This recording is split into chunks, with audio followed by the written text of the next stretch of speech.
ಈಗ ಕೆಲವರಿಗೆ ನಾವು ಮಂಡಿಯಿಂದ ನೀರು ತೆಗೆದು ಅಥವಾ ಸಂಧಿಗಳಿಂದ ನೀರು ತೆಗೆದು ಅಲ್ಲಿಗೆ ಇಂಜೆಕ್ಷನ್ ಹಾಕ್ತೀವಿ.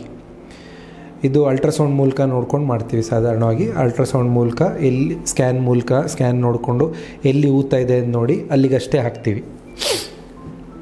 ಇದು ಹಾಕಬೇಕಾದ್ರೆ ಸಾಮಾನ್ಯವಾಗಿ ಕೇಳೋಂಥ ಪ್ರಶ್ನೆ ಅಂದರೆ, ಡಾಕ್ಟ್ರೇ ಪದೇ ಪದೇ ಹಾಕಬೇಕಾ ಇದರಿಂದ ಏನಾದ್ರು ತೊಂದರೆ ಆಗೋಗುತ್ತಾ, ಇದು ಯಾಕೆ ಮಾಡಬೇಕು? ಎಷ್ಟೊಂದು ಜನರಿಗೆ ನಾವು ಮಾಡಲಿಲ್ಲ ಕೂಡ, ಅಂದರೆ ಅವ್ರಿಗೆ ಇದ್ರ ಬಗ್ಗೆ ಇದ್ದಿದ್ದು ಡೌಟ್ಸಿಂದಾಗಿ ನಾವು ಮಾಡಲಿಲ್ಲ.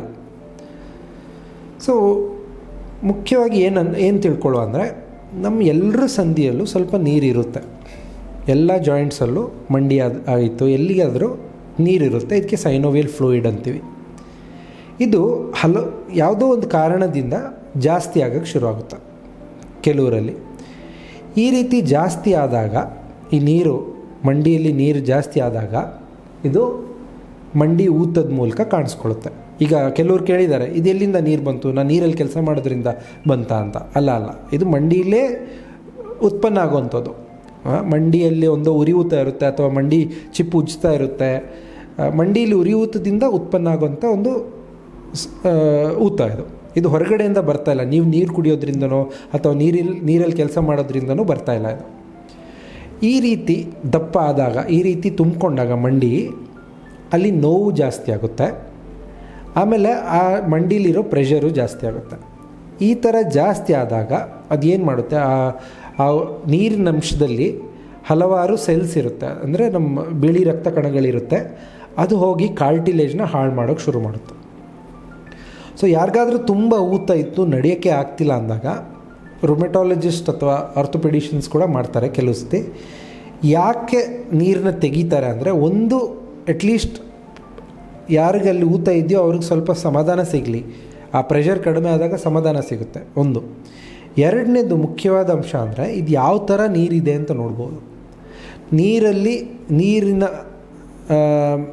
ನೀರಿನ ಥರ ನೋಡಿಕೊಂಡು, ನೀರಿನ ಕಲರ್ ಆಗಲಿ, ನೀರು ಎಷ್ಟು ಥಿಕ್ಕಾಗಿದೆ, ಎಷ್ಟು ಗಾಢವಾಗಿದೆ ಅಂತ ನೋಡಿಕೊಂಡು, ಇದು ಇನ್ಫೆಕ್ಷನಿಂದನ ಅಥವಾ ಉರಿಯೂತದಿಂದನ ಅಥವಾ ಹಾಗೆ ಮಂಡಿ ಸಮದ ಆಗ್ತಾ ಇದೆಯಾ ಅಂತ ನಾವು ಊಹೆ ಪಡೆದ್ಬೋದು. ಕೆಲವು ಸತಿ ಏನು ಮಾಡ್ತೀವಿ, ಈ ಲಿಕ್ವಿಡ್ನ ತೆಗೆದಾದ್ಮೇಲೆ ಪ್ರಯೋಗಾಲಯಕ್ಕೆ ಕಳಿಸ್ಬಿಟ್ಟು ಸಂಶೋಧನೆ ಮಾಡೋಕ್ಕೆ ಹೇಳ್ತೀವಿ. ಇದರಲ್ಲಿ ಗೌಟ್ ಇದೆಯಾ, ಕ್ರಿಸ್ಟಲ್ ಇದೆಯಾ, ಯೂರಿಕ್ ಆ್ಯಸಿಡ್ದು ಇದೆಯಾ, ಅಥವಾ ಇನ್ಫೆಕ್ಷನ್ ಇದೆಯಾ, ಬ್ಯಾಕ್ಟೀರಿಯಾ ಏನಾದ್ರು ಸಿಗುತ್ತಾ ಅದರಲ್ಲಿ ಅಂತ ನೋಡೋಕ್ಕೂ ಕಳಿಸ್ತೀವಿ. ಆ ಥರ ಸೊ ಮಂಡಿಯಿಂದ ನೀರು ತೆಗೆದಾಗ ಏನಾಗುತ್ತೆ, ಒಂದು ಪ್ರೆಷರ್ ಕಡಿಮೆ ಆಗುತ್ತೆ, ಇನ್ನೊಂದು ಅದು ಯಾವುದರಿಂದ ನೀರು ತುಂಬ್ಕೋತಿದೆ ಅಂತಲೂ ಸ್ವಲ್ಪ ಒಂದು ಮಟ್ಟಕ್ಕೆ ನಮಗೆ ಮಾಹಿತಿ ಸಿಗುತ್ತೆ.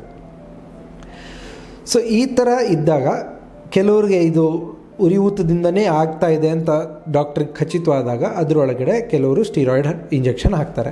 ಯಾಕೆ ಮಂಡಿ ಒಳಗಡೆ ಸ್ಟಿರಾಯ್ಡ್ ಇಂಜೆಕ್ಷನ್ ಹಾಕ್ತಾರೆ ಅಂತ ಹೇಳಿದ್ರೆ, ಒಂದು ಇದು ಬೇಗ ಕೆಲಸ ಮಾಡುತ್ತೆ, ಇನ್ನೊಂದು ಇದು ದೇಹಕ್ಕೆ ಸ್ಟಿರಾಯ್ಡ್ ಹೋಗಲ್ಲ, ಮಂಡಿಲಷ್ಟೇ ಜಾಸ್ತಿ ಕೆಲಸ ಮಾಡುತ್ತೆ.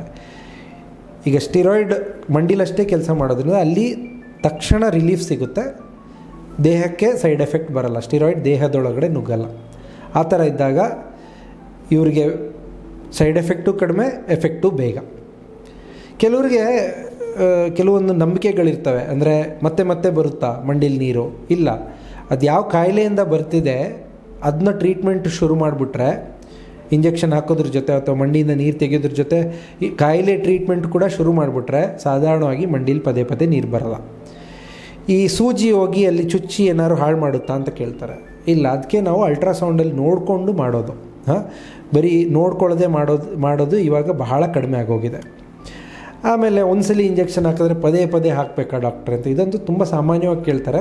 ಇಲ್ಲವೇ ಇಲ್ಲ, ಅದೇ ಮುಂಚೆ ಹೇಳಿದ್ನಲ್ಲ, ಯಾವ ಕಾಯಿಲೆ ಅಂತ ಕಂಡುಹಿಡ್ಕೊಂಡು ಕಾಯಿಲೆಗೆ ಟ್ರೀಟ್ಮೆಂಟ್ ಮಾಡಿಬಿಟ್ರೆ ಪದೇ ಹಾಕೋಂಥ ಸಂದರ್ಭಗಳು ಬರಲ್ಲ. ಇದು ಬರೀ ಸಿವಿಯರ್ ಇದ್ದವ್ರಿಗಷ್ಟೇ ಮಾಡ್ತಾರಾ? ಇಲ್ಲ, ತುಂಬ ಸಿವಿಯರ್ ಇದ್ದವ್ರಿಗಂತೂ ಮಾಡೇ ಮಾಡ್ತೀವಿ. ಸಿವಿಯರ್ ಇಲ್ದಿರೋರಿಗೆ ಏನಕ್ಕೆ ಅಂತ ಗೊತ್ತಾಗದಿದ್ದರೆ, ಈ ಮಂಡಿ ಯಾಕೆ ಊದ್ಕೊಂಡಿದೆ ಅಂತ ಗೊತ್ತಾಗದಿದ್ದರೆ ಆವಾಗಲೂ ಮಾಡ್ತೀವಿ. ಇದೊಂದು ಸಣ್ಣ ಪ್ರೊಸೀಜರು, ಒಂದು 10 ನಿಮಿಷ ಆಗ್ಬೋದು ಅಷ್ಟೇ, ಕ್ಲೀನ್ ಮಾಡಿ ಎಲ್ಲ ಮಾಡಿ 10 ನಿಮಿಷದಲ್ಲಿ ಆಗೋಂಥ ಪ್ರೊಸೀಜರು.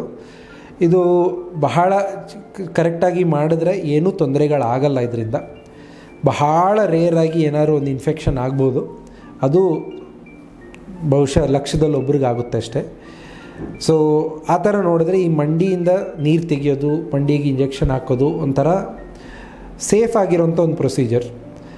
ಆದರೆ ನಿಮ್ಮ ಡಾಕ್ಟ್ರಿಗೆ ಎಕ್ಸ್ಪೀರಿಯನ್ಸ್ ಇರಬೇಕು,